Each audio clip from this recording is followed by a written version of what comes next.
चटनी असतं भाई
ఈరోజు వర్షాకాలం మొదలయ్యి నెల 15 రోజులు అవుతున్న ఇప్పటి వరకు వర్షాలు సమృద్ధిగా లేనందున మన కాటాల గ్రామంలో హనుమాన్ టెంపుల్ వద్ద హనుమాన్కు మరియు శివ పంచాయతీ ఉన్నందున అందులో మా గ్రామ ప్రజలందరం కలిసి జలాభిషేకము చేయడం జరిగింది.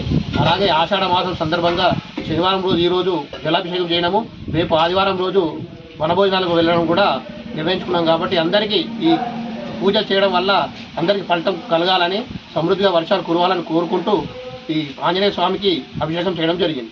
జై శ్రీ. రామపేట మండలంలోని కాటాల గ్రామంలో ఆంజనేయ స్వామి మరియు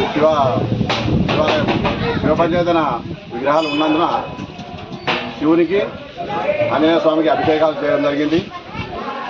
వర్షాకాలం మొదలై నేటికి 1 నెల 15 రోజులు దాదాపుగా అవుతుంది.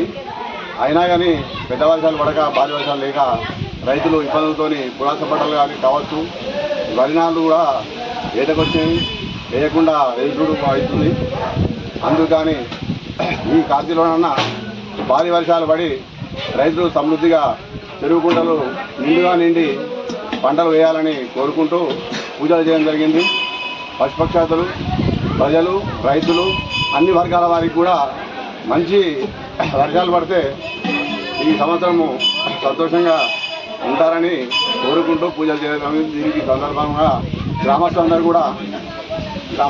కూడా సహకరించి అందరూ ఆ నీళ్లు పోయడానికి వచ్చినందుకు కూడా, అభిషేకానికి వచ్చినందుకు కూడా అందరికీ కృతజ్ఞతలు తెలుపుతున్నాము. ఈ తర్వాత రేపు వనభోజనాలకు వెళ్ళడం జరుగుతుంది. కావున ఈ కార్తీలో భారీ వర్షాలు కురిసి చెరువు కుంటలు నిండి రాష్ట్ర వ్యాప్తంగా కూడా రైతులు మంచి పంటలు పండించి జీవించాలని కోరుకుంటున్నాం.